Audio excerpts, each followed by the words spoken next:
So I've been invited to speak today about students that are learning English as an additional language who are in secondary phase.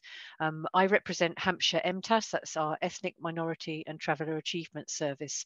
We're part of Children's Services at Hampshire County Council. And I've worked at MTAS as a specialist teacher advisor and currently as the team leader this is my 25th year. So it's been a long old haul and still interesting, still learning new stuff every day. So the aims I've set for my talk are here. We're going to start off in a moment having a little look at the national data on outcomes for this particular group of learners, and that will sort of set a national context for the rest of what I'm going to talk about. Then I'm going to do a quick whistle-stop tour of some of the core principles that people should really understand and have a handle on in order to understand why practice and provision might need to look the way it does in terms of EAL best practice. Then I've got a case study approach to look at the diversity of learners that you might encounter in secondary phase who are learning English as an additional language, and how provision in secondary might need to be adapted to suit each of those different learners. And then lastly, we're going to finish off looking at assessment, good practice around assessment. So this is about the national context, and the key thing to take from this really is about length of time in UK schools and how that impacts on outcomes for children at the end of Key Stage 2, so at that transition point, just as they're getting ready to come into secondary phase, and then again at Key Stage 4.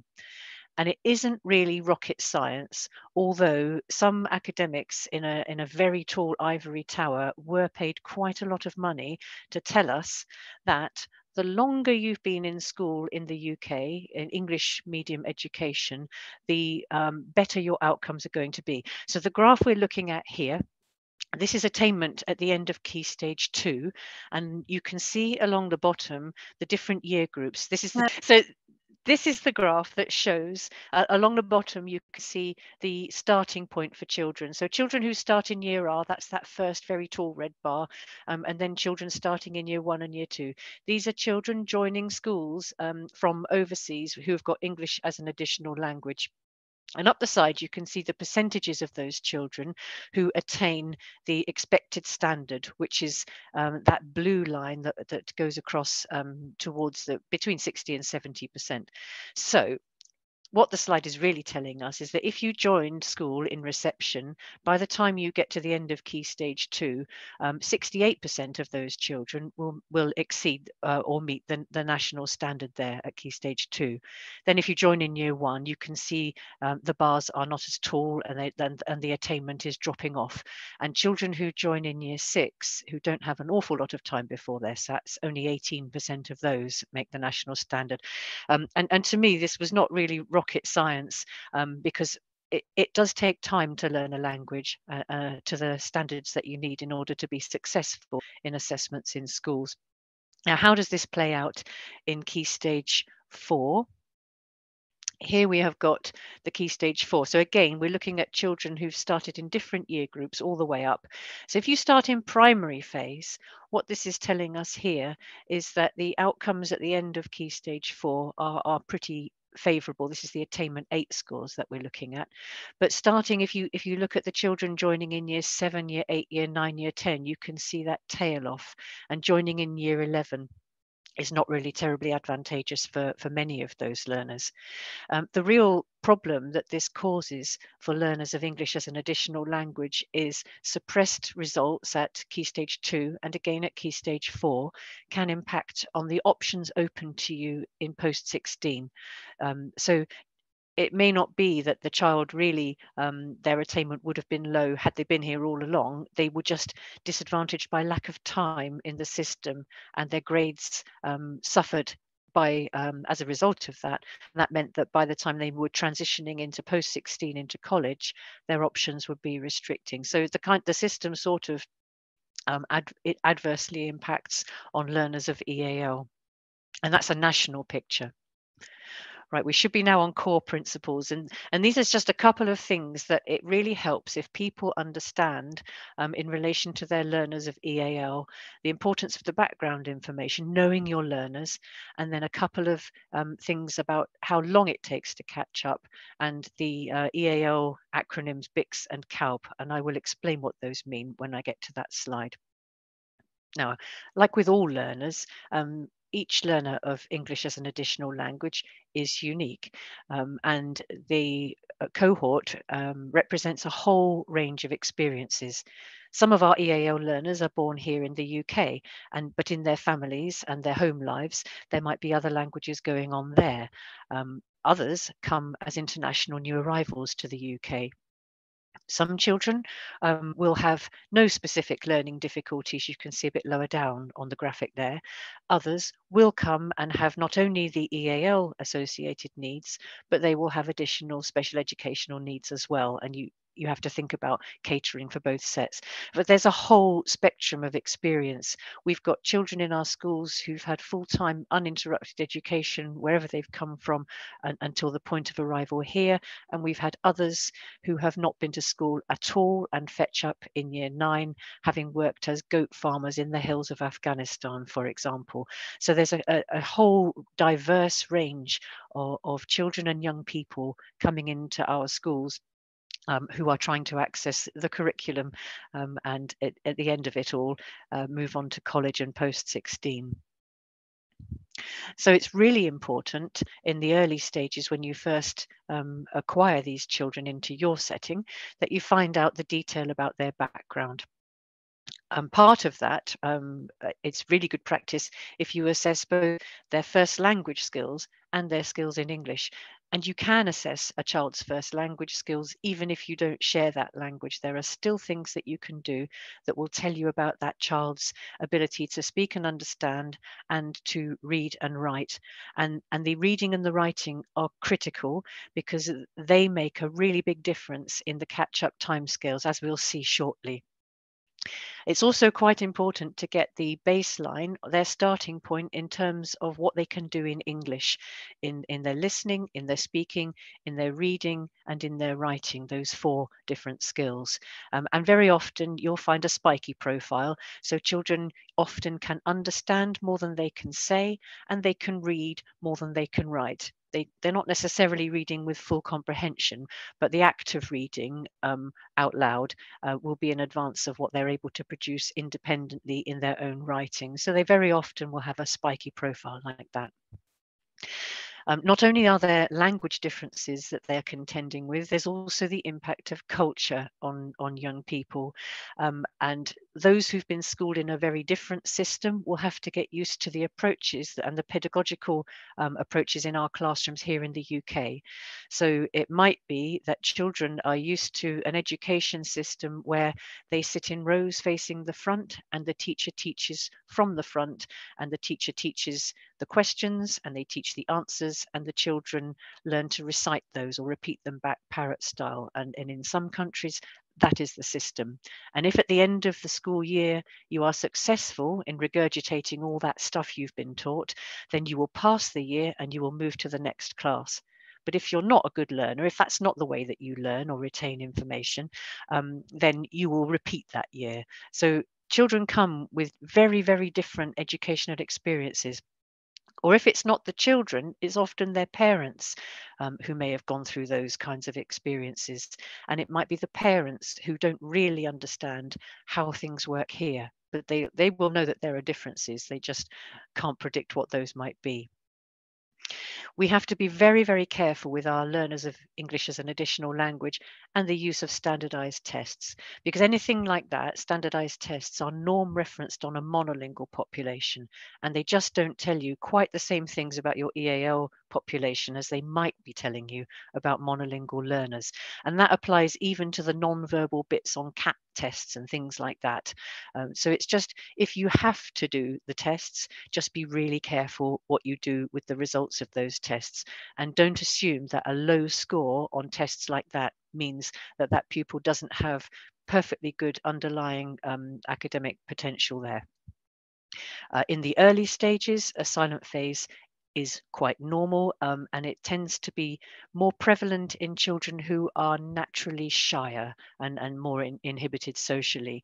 Some children you wish would have a silent phase. Other children, it can go on for quite a long time because it's a disorientating experience and very disempowering to come from a system where you understood and people understood you when you spoke, to suddenly being in a classroom over here where maybe you don't understand what people are saying and they don't understand your language. So there can be barriers like that.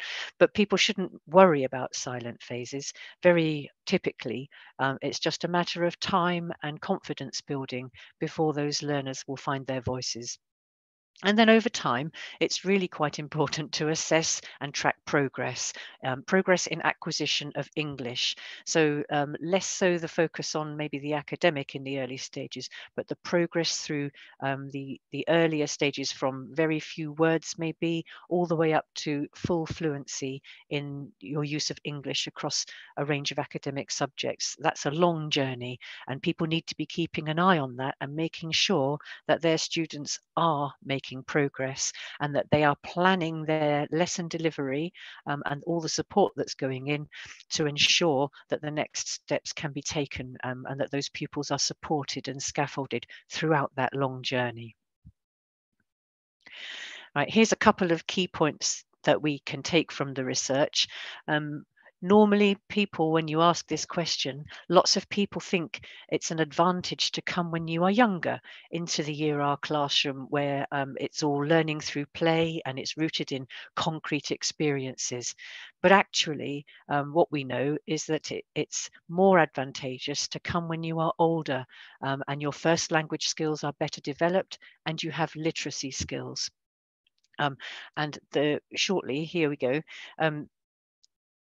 The younger learners, the ones who are coming into Key Stage 1, Year R, Year 1, Year 2, those children can take up to 10 years to acquire full academic proficiency in their use of English across a range of subjects. That includes literacy skills as well. Where if you come when you're older and you have literacy skills in your first language, that can shorten that journey down to as little as 5 years. So the answer here is C. It takes between 5 and 10 years to catch up with your monolingual peers, and it takes longer to catch up if you come when you're younger, and that's all to do with the development of the first language. It's still developing if you're 5. Most 5-year-olds are not literate in any language yet, whereas older learners definitely have an advantage. So it's a little bit counterintuitive about that. And here's what it looks like in terms of the catch-up timescales. So along the bottom, we've got national curriculum year groups. And with a bit of a warning, children don't usually start at the beginning of a year. So you have to be a little bit creative in your approach to these graphs. And up the side, we are using this is the DFE proficiency scale. Band A is new to English, and Band E, that's fully fluent and proficient in your use of English for academic purposes. So if you start in Year R, you might take 7 and 10 years to catch up. If you're really motoring along, then you could catch up in Year 7. That's the start of secondary. If you're going to take a bit longer, if you're going to take 10 years to catch up, the good news is that's Year 10. That's time for the GCSE curriculum.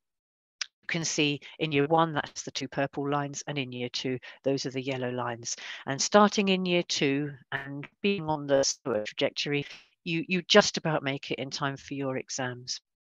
So that's the ones who are taking long. Okay, BICS and CALB. These are 2 very well-known acronyms. They came out of the work of a guy called Jim Cummins a number of years ago now, but they are still very much used in the EAL world. BICS and CALB. So BICS is your speech code. It stands for Basic Interpersonal Communication Skills. And that's like your everyday English. And then CALB, that's Cognitive Academic Language Proficiency. That's the language of the curriculum. And you can see in these 2 columns here a comparison of those 2 aspects, I suppose, of language. So the speech code, the BICS, that takes about 2 years for children to become fluent in their use of everyday English. And if we put that into an adult context, that might be like if we were all picked up and dropped in Japan, within about 2 years, we would be able to go shopping and get on the bus and function in everyday social situations like that in Japanese. But we would still not be able to write a 5-paragraph essay about the reasons for the outbreak of World War II in Japanese, all paragraphed nicely in a completely different script. So that's the difference between these two things. And CALP is what we're aiming for with these children. And CALP is what explains really why it takes between 5 and 10 years for children to catch up. Because a lot of it, by the time you get to key stages 3 and 4, it's about very abstract concepts. And it's got all that stuff around the precision in your choice of language, in your vocabulary. You've got subject-specific words going on. You've got all kinds of very complex things to do with how you formulate your sentences, the use of the passive voice, all of these kinds of things, which mean that the academic code is actually quite a tall order for children to fully catch up. Okay, if you would like to advance to the next one. So we're now going to think about how what we've learned, what we understand now applies to some actual children. Okay, so I've got some case studies and we're going to be thinking about it's the academic language really, because that's the goal and that's what the students need to have achieved by the end of their time in secondary phase, is some GCSEs that will take them on into college and hopefully off to university after that for the ones who want to go. But while I'm focusing on the academic, we mustn't forget that appropriate pastoral care is also really important for these children, especially if they join you as an in-year admission and not at the same time as everybody else. And they're coming then into a social setting where the others have all made friends and they're in their friendship groups, and that's quite a lot more challenging for those children. So can you go to case study 1, please? Now, some children in secondary phase will be like Narzan. Narzan was born in the UK, you'll see there on the slide, and she's had full-time attendance in the education system over here since year R. So if you think back to those graphs, now she's in year 7. If she was going to be on that faster catch-up time scale, then she should be just about there in year 7. You can see that she made age-related expectations in maths at the end of Key Stage 2 and sort of scraped it in English, because that really is the more challenging of those Key Stage 2 papers for learners of EAL. Her writing skills were underdeveloped compared with everybody else, and she came out as a band D when we were looking at the EAL assessment frameworks that are available to us, and we'll look at that slide in a minute, what band D means. With her first language skills, and this is largely a result of the fact that she was born in the UK and educated in English medium systems and not in Turkish. So she understands Turkish when her family speak to her, but they note that she prefers or chooses to respond in English. And her family is a Muslim family. Many people who are Turkish heritage will have a Muslim heritage there. Okay, so if we look at, yes, that's it, thank you. So D would mean that she was competent as a user of English. So you might, when you're talking to somebody like Narzan, she'd be very fluent and she'd be able to interact and engage verbally in lessons as well as socially, and she'd be coping pretty well and very independently across the curriculum. So she can read and she can understand, but you will see in her writing there will still be features and maybe some errors that she might repeatedly make that tell you that English is not her first language. And usually the types of errors that people like Narzan might make will tell you more about the features of the heritage language. So for Turkish speakers, in Turkish, there are no articles. They don't have words like a, an, and the. So for Turkish speakers, using a, an, or the, knowing which one it is, when to use it, when not to use it, those kinds of things are problematic. And there are other things as well about the differences between Turkish and English that can cause problems for students. So Narzan still needs occasional EAL support to access that more complex end of the curriculum stuff. So anything that's really abstract, she will still need people to modify the way that they deliver the curriculum in the lessons in order that she can fully access stuff. Okay, next slide. The next slide talks about what might work well to support a student like Narzan through key stages 3 and 4. And you'll see that this is a bit of a theme. That quality first teaching and the high expectations is a theme that will run through all 4 case studies. For subject teachers to think in advance about the language demands of tasks that they are setting for their students. What words do students need to be able to use, and what structures do they need to be able to implement in order to express in English what they're learning about? And there's a real importance on approaching that with speaking and listening first before we move on to the reading and the writing end of things. So in order to develop that academic register, we're looking at speaking and listening activities that encourage children to drop their use of colloquial phrases or slang or anything like that, and move their speaking and listening to the more academic register, in order to prepare them better for writing in an academic register in their books and later on tests and what have you. So the way that you might do that might be through scaffolding the oral language, and then later on you can see it's about providing very clear models of the target genre, and picking out what are the really important features, what are the connectives, what grammar should there be, and really drawing attention to that in an explicit way for all students, actually, because no student talks like a book when they're outside the classroom hanging out with their mates in the lunch hall. The classroom is the place really for all students to gain that academic register. Clear demonstrations about how one might approach the writing task, maybe that expressing out loud the thinking that accompanies the writing, and demonstrating, modeling that in the classroom is a helpful approach. And then things like using or providing sentence starters to help pupils get started, because sometimes it's just the getting started that can be the stumbling block. Using substitution tables to enable them to be a bit more creative, picking things from the columns to formulate their own sentences can be a good way of doing that. And collaborative approaches, an activity called Dictogloss. Do look that up. And on our MTAS Moodle, in an open access area, is a very clear explanation of how to use a Dictogloss activity in your class. And that's a collaborative approach to a writing task that features really heavily the speaking and the listening first, and then pupils discussing and working together to share their notes to create something based on the model that you gave. Using peers to support is really helpful. So making sure that you sit Nazam with good language learning and behaviour role models, that would be the best place for her. You don't want to sit her near kids that really need a lot of extra help themselves, because they are not well placed to support Nazan in their class. And then giving very clear feedback.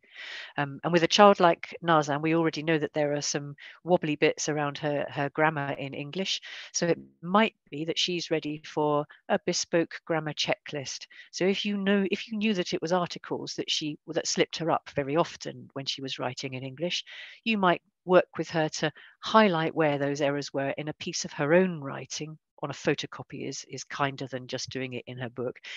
So highlighting where the A's, the ands and the thes were problematic, talking about how we might correct that, and then annotating to show what that should be if it was written correctly the first time. And then gradually you move towards Nazan highlighting where she thinks it might be problematic, and then Nazan trying to correct that for herself, and all the way along you're scaffolding through that dialogue and that conversation with her.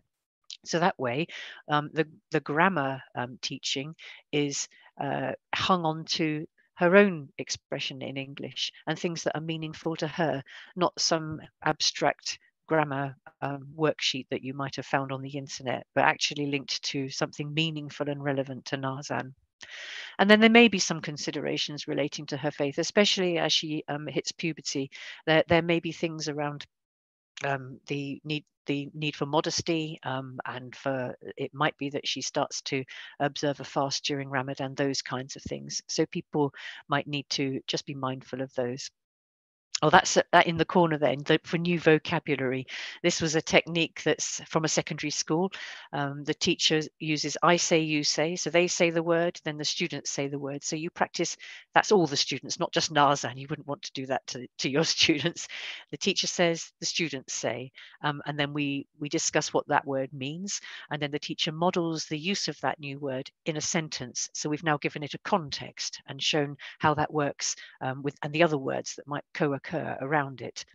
And then think, pair, share, that would be where students work together to think of other examples of how that word might be used in a sentence. And then they pool and share what they've come up with. And in that way, in that secondary school, their students were building their vocabularies in ways that meant they understood the new words and they were able to use them for themselves.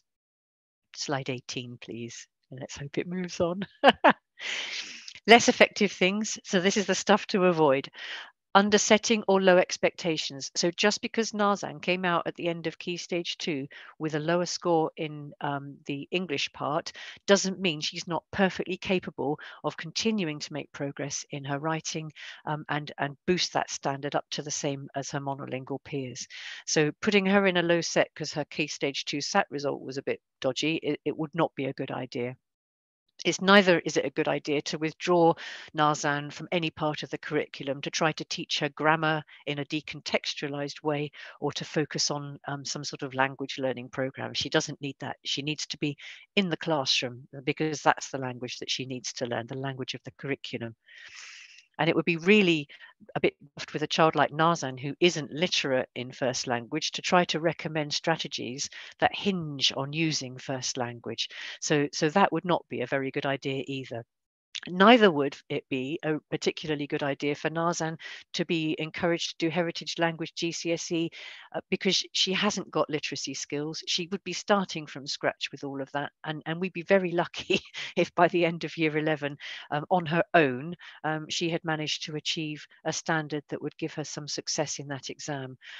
So that's a shame that those skills weren't developed from when she was little, but by now it's probably better for her to now focus on her language for the curriculum in English, and that boat's been missed.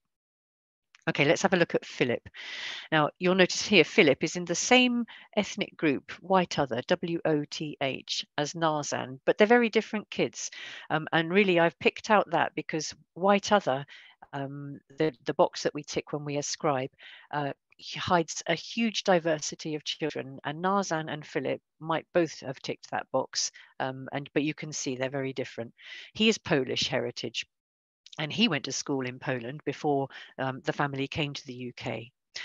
They've just come, and he's had to leave behind his dog. And for some children, that is a massively significant part of their lives. That he will probably be really upset about that dog. And he's just come into year 8. So he's missed the start of year 8, and he's missed the whole of year 7. And now here he is in the secondary school. From his school in Poland, parents have brought some report cards that suggest he's of at least average ability. So he's got some potential there. And his first language skills this time are quite well developed. So he can read and write and speak and listen, all those things. But his English is just back in band B. He was taught some English before he came because they teach foreign languages in other countries. And he happened to be at a school in Poland where they taught English. So he knows some words and he can do some stuff with English, but only band B. And these are his interests, science and sport. Okay, here we look at band B. So it's early acquisition. So he might be kind of able to keep up with everyday social communication in English. And if you support him appropriately, he might be able to engage in some of the learning activities going on. So he can understand some simple instructions, but he's really not got enough English to be able to independently cope with the reading and writing demands of the curriculum unless he is supported. Now, he might have some subject-specific vocabulary in English. He's probably got more in Polish at this stage. And so he will still need quite a lot of EAL support across the curriculum.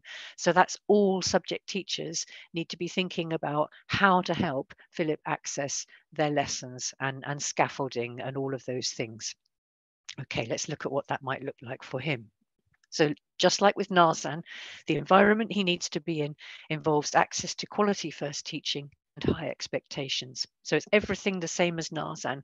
So all that speaking and listening, that focus is still appropriate for a child in Band B, that like Philip is, as well as all the scaffolding, the modelling, the demonstrations, the letting other children support him, sitting him with good role models, and letting him join in collaborative activities like that. Now, Philip will, because he's been in school in Poland, he will already know some stuff about science and maths and all the different curriculum subjects. And so it's quite important that people recognize that he's not an empty vessel waiting to be filled. He's got some knowledge already. And it's a really good idea to help him tap into that by enabling him to use L1, first language, as a tool for learning. So if in advance of the science lesson, let's say, you had identified the key words or the topic that was going to be studied and that had been sent home, then Philip for homework could usefully look up what those words are in Polish and keep a dual language glossary for himself. So then we're making links with what he already knows and enabling him then to build his knowledge, his vocabulary in English by drawing on his first language skills. And then in lessons, because we know he's literate, if he was note taking and if he was annotating, if he was drafting, all those things in first language, that would take Philip a really long way through the Key Stage 3 curriculum. Having those skills and having teachers that understand it's important for him to use them to help him access the curriculum that they're delivering, especially these days that we've got access to all kinds of translation tools. And in many schools, they are able to give students access to their PowerPoint presentations, their slides and materials like that, and to use ICTs to translate that. So it's in Polish and it's being provided for him. There is a little bit of a health warning there with machine translations. They're not 100%, so people just need to be aware of that, I think, but it does help. It would certainly help Philip if he was able to use translation tools on the go in lessons as well. So having him be able to access an iPad or a tablet or his phone even, and using translation tools on his phone in lessons would be very helpful to a child like this. And remembering about that pastoral side, because he might be suffering a real sense of loss about that dog he's left behind. And we have had some students who've been absolutely devastated by these kinds of things. So he might just need people looking out for him and checking in with him, like his tutor or somebody on the pastoral team, just to make sure he's okay. Then helping make sure that he knows what the range of extracurricular opportunities are. If he's keen on sport, but he missed the start of year 8, things might be up and running already, but that doesn't mean he can't be helped to join in with some of those things. And that might be exactly what he needs. And GCSE Polish could be a really viable option for a student like this who's got the first language skills and the literacy skills already there. And not to wait till year 11 for that. He could be entered in year 10, or if he's mature enough, year 9 is possible, but sometimes the topics for the speaking test can be a little bit in advance of somebody in year 8, so year 8 might be a little bit early for that, but it could be something that could be a goal for him in the longer term. Okay, what will not work so well for a kid like Philip would be, again, like with Narzan, putting them in too low a set or having too low expectations of them just because their English isn't the same as everybody else's yet. Setting work that's completely different from everybody else, that's not very helpful either, because then what he's trying to do in his book, he can't even look at what everybody else is doing and cue from that. So he needs to be doing things that are the same or very similar to everybody else. Sitting him apart from other students doesn't help, although sometimes this kind of thing does go on. So he needs to be included, he needs to be sat with other students who are of similar underlying cognitive ability. And he doesn't need to be withdrawn to be taught English separately. He will be able to learn English perfectly well in the mainstream classroom with everybody else, and that's the best place for him to be. Neither will it really help if people insist that everything in his exercise book has to be in English.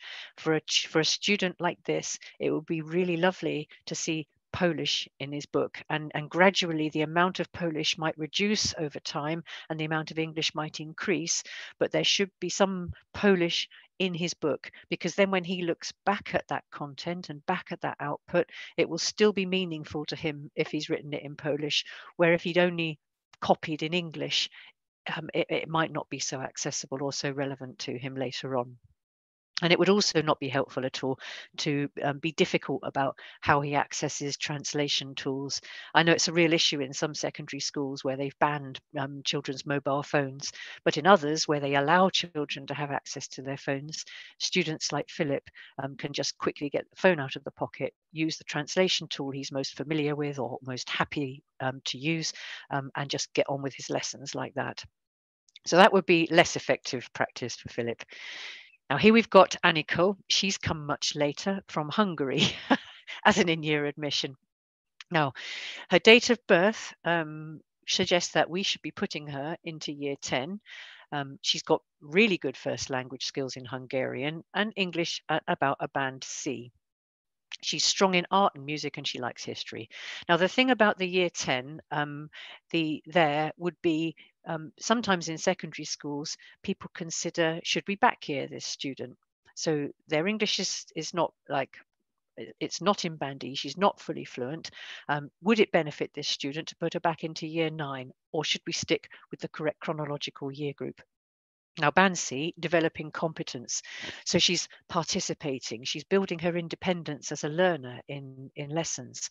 She can talk and express herself quite fluently in English, but you can still see in her writing and in her speech some like wonky bits with her use of grammar and vocabulary. So she's going to need some support, especially around anything that involves writing. Oh, we've moved on too quickly for me. Sorry. So yes, she will need ongoing EAL support, very similar to what we've already seen for Nazan and for Philip, in order to access and engage with the curriculum fully. Thank you, number 25. Sorry. So again, we need to think, do we put her in year 10 at the GCSE curriculum, or do we back year her to year 9 to give her that extra year? And that's a proper consideration for a child like this. And that extra year might be just enough time to confer better rates of success at the end of year 11. So it's a decision that needs to be taken and made with great care, because it should involve Aniko, it should involve her parents, and it should involve people properly thinking through the impacts of that. It has been found to be one of the most expensive interventions, if you like, that has negligible value in the longer term, because socially, Annika will be older than everybody else if we back year her to year 9, and she might not appreciate that socially. It might have a negative impact on her self-esteem and her confidence, but it might buy her that extra time she could need for that full catch up with the academic language. So it's a very difficult decision for a child like this. And there isn't a definitive answer. It's very much a case by case thing. But when we're thinking about Aniko and her background, we need to be thinking, so what are her ideas post 16? Does she have an ambition to head off to university or anything like that? What does she want to do with her life? So it might be that some consideration is given to the pathways after 16 when we're trying to make the decision about whether to back year or not.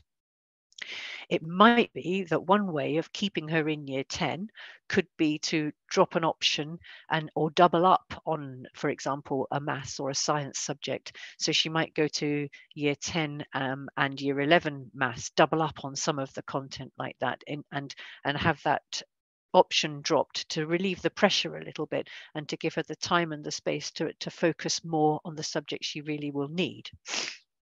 But in other ways, she needs just the same things as Nazan and Philip. It's that high expectations, the quality first teaching, the speaking, the listening, the modelling, the scaffolding, all of those things, and a lot of use of first language like we saw with Philip. And the only thing that she couldn't have would be Heritage Language GCSE, because they haven't yet managed to set one for Hungarian. So she would need to use Hungarian quite a lot in order to support her access to the curriculum being delivered through the medium of English, in very similar ways to how we would look to Philip's teachers to help him use his first language skills. Okay, and the things that would work less well would be to underset her. Just because her English is band C doesn't mean we should put her in the lower groups. We shouldn't have her withdrawn from lessons to just sit on her own in the library. That would not be productive. She'd be far better off being in the mainstream lessons. So if we were thinking about dropping an option for her for whatever reason, it should not be to leave her on her own, sat with nothing to do in the library, because that would be isolating, and it wouldn't be helping her develop her English quickly enough. And we mustn't forget with somebody like this about the extra support around her options post 16, because she might not be familiar with the colleges that there are locally, the different courses that students might choose, or the pathways to university if that was her long-term ambition. How are we going to get her there? So she might need a little bit more support with those things compared with our monolingual Indigenous students who their parents might already know quite a lot about all of that stuff and what the pathways could be, where for Aniko, she might not, and her parents might not be aware. So a little bit of extra help there would be very helpful. So not to forget about that. Our last case study is Rafi. And Rafi, he's in a different ethnic group. He's in the AOTH, Asian Other. And again, that's a really mixed and diverse group of learners.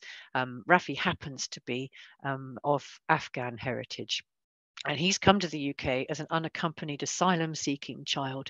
So he's left Afghanistan, and in Hampshire, I don't know if this is the same everywhere else, but we think of them as being trafficked.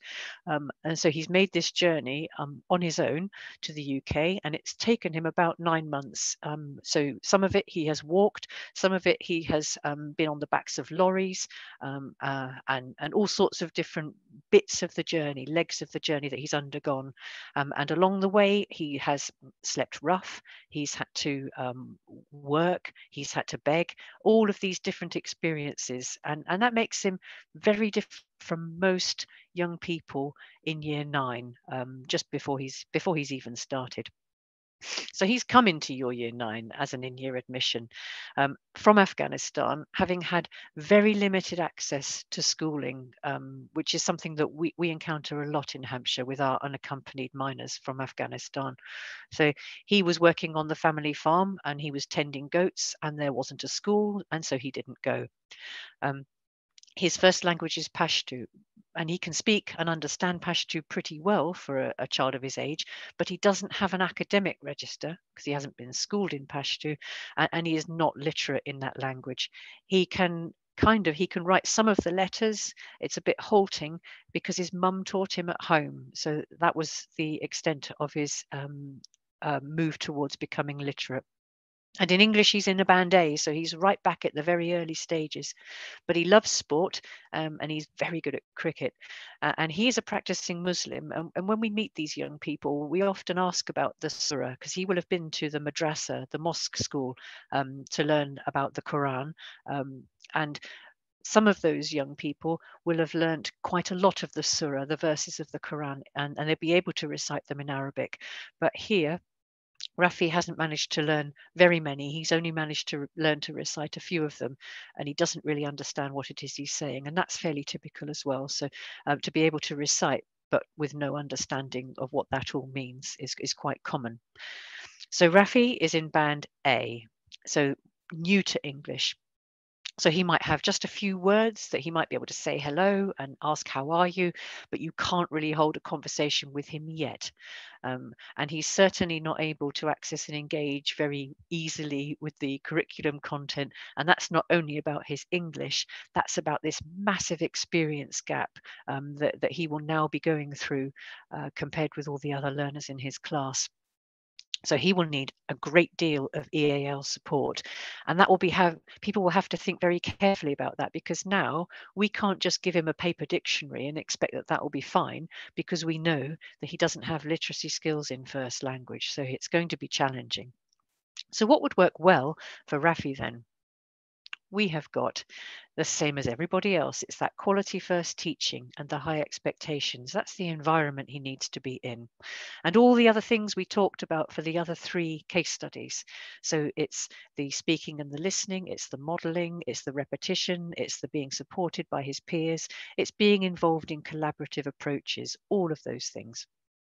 Somebody needs to monitor how he settles in and his progress in his acquisition of English as well. And all of those things need to be quite carefully monitored because he's not really had a lot of experience of being in school anywhere in the world. So he might need a bit of extra support there.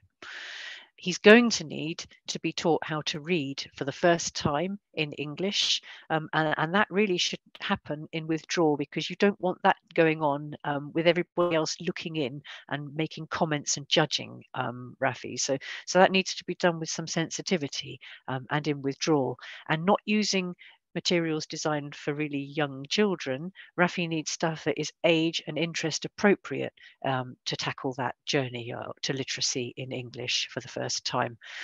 And it wouldn't be something that you'd start from day one either. He really does need time to settle and tune into the language a little bit before he'll be ready to start to read.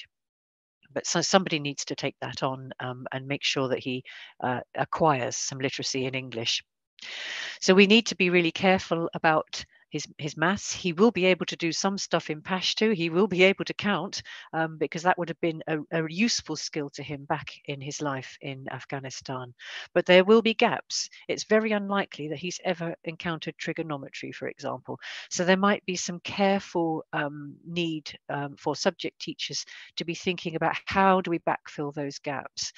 How do we develop those basic skills so they're more secure? And then what extra skills do we bolt onto that? What's the development going to look like for this student?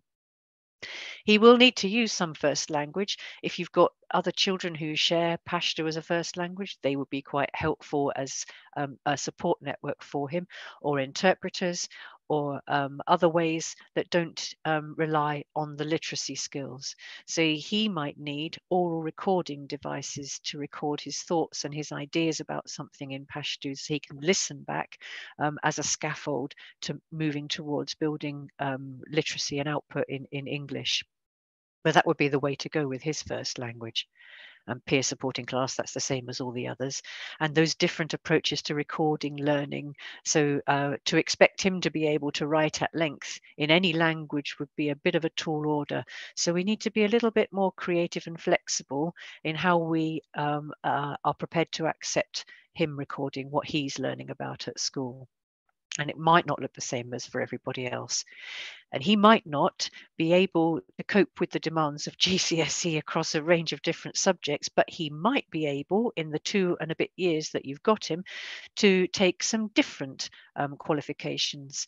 So he might be able to do functional skills in maths and in English, and that might be a better alternative for a young person like this.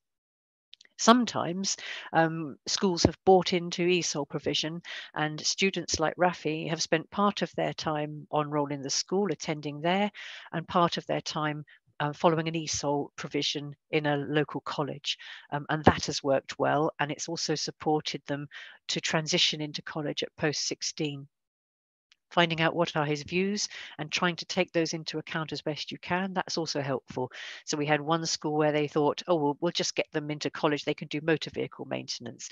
Not all young men want to do motor vehicle maintenance, so it is quite important to ask them about those things before decisions are made. And it's for him, for joining in and for feeling part of something and starting to rebuild his life, all that extracurricular stuff is really important. And he might absolutely shine on the cricket team, and that might be where he finds his feet and gets a bit of kudos from the peer group. And that might give him the feeling of success that will carry him through all the other challenges that he faces. And then for Rafi, he might be keen to continue to observe his faith. So the Friday prayers, for example, thinking about how you might accommodate that, what provision would be helpful to him to enable him to do those things, and what do we need to be mindful of around Ramadan and then Eid at the end of that, so that he can carry on observing his faith how he wants to, how he chooses. And things that would not work for Rafi would be over or under setting before we know really what he's capable of. So trying to stay flexible and fluid in any decisions about setting or where he's been placed. It would be really unhelpful to withdraw him and to isolate him from his peer group. He really needs to be around other young people of the similar age. It'd be unhelpful to not be flexible about the qualification offer or the timetabling offer for somebody like Rafi. He would benefit hugely from shadowing other students before he even begins to make choices about his options, because he might not know what any of those subjects really look like or mean. So in order for him to make an informed choice, maybe some shadowing before he decides would be helpful. And then staff would need to be mindful of the possible impacts of him never having been to school before. So that will impact his understanding of his choices and the constraints he might be facing, both in secondary phase and post 16, because he'll be here at least until he's 18, when they will decide whether he will be given indefinite leave to remain or something else will happen to him. It would also be not very helpful to just assume that his lack of literacy or those gaps in his learning are due to a special educational need, because at the moment that he's joined the school, there's simply not enough evidence to make any sort of determination like that. There could be cognitively, there could be absolutely nothing wrong with Rafi. It's just a different experiences that he's had that have led him to present now as somebody that's not fully literate in a language or what have you. So making assumptions wouldn't be helpful. So the key messages there then are, wherever possible, try to keep the children in the correct chronological year group and put them with other students who are of similar underlying cognitive ability. And if you're not sure of the underlying cognitive ability, starting at least in the middle would be probably the best initial starting point there. Then making sure you draw on peers who can provide a support network around that young person. So you want to choose good language role models, good learning role models, good behaviour role models, peers who can be sensitive to the needs of the one who's just joining them. And they're a lot more effective using peers to support than trying to use adults very often. It's really important that everybody enables children to use their first languages as a tool for learning and to keep using their first languages, because otherwise they will forget how to speak, listen, understand, read, write. All those skills that they had when they started will be lost if they don't keep them up. It's quite important to give them access, and they do have an entitlement, the same as everybody else, to access the full curriculum. So we're not doing part-time timetables where they spend 3 periods a day sitting in the library doing nothing. That they should be in lessons. They'd be much better off in lessons. For many of them, some settling in time while they get used to their new environment and build their confidence before they show you what they can do. So settling in time is important. Some students, that can take up to half a term before you really start to see what they're able to do. And then to track progress in acquisition of English over time. The last little bit will focus on how we might do that or what we could use to help us do that. And then just thinking about the narrative for each learner, because they are, as we've seen here with these case studies, very much individuals. And so the offer in secondary needs to respond to those different needs. So it needs to be flexible and often quite creative for children like this. And we mustn't forget about the importance of pastoral care, even though I haven't really focused quite so much on that as on the academic here.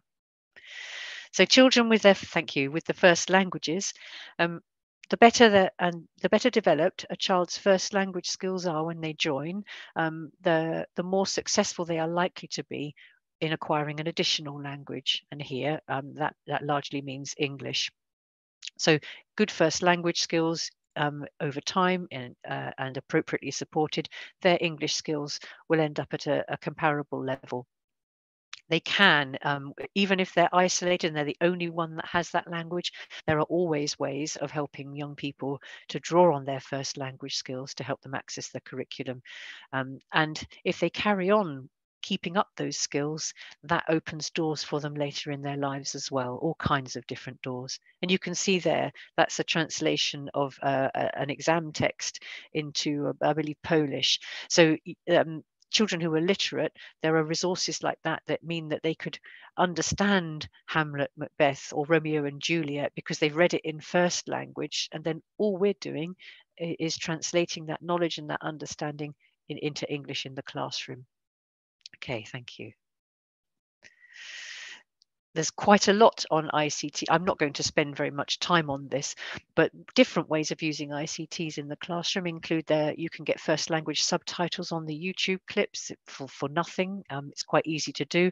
They can be a little bit clunky though, but they can be a route into understanding for some of these young people. Sometimes you need to enable the use of first language keyboards so that children can start to access things online and to use the computers that there are in school. There are apps. The other apps are available. It doesn't have to be Google Translate. Some of these apps, you can take a photograph of handwriting and it will give you an immediate translation on your phone. Others, you can speak into them and that will convey messages across languages. So that's quite handy. There's Microsoft Translated functions in that way. Wikipedia as a source of information, that's available for nothing in other languages, all kinds of other languages actually. And then we have, you can get hold of this for nothing. It's an aid memoir about different ICTs and ways that ICTs can be used to support learners of EAL in the classroom. And that you can find on our Moodle or for free. It's in an open access course if you're interested. Okay, assessment, whistle-stop tour of assessment.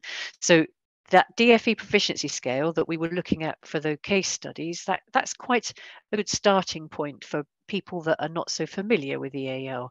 So quite quickly you can gauge, are we talking about a very new to English learner or somebody who's developing confidence, or do we have somebody here who is fully fluent?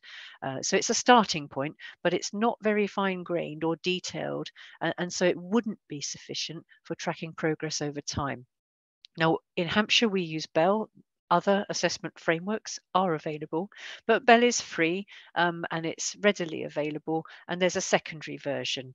And the next 4 slides, we're not going to look at them in any detail. So if we just look at the first one, it uses the same bands as that DFE proficiency scale. So A, new to English, up to band E, which is where they're no longer at any disadvantage because of their status as an EAL learner.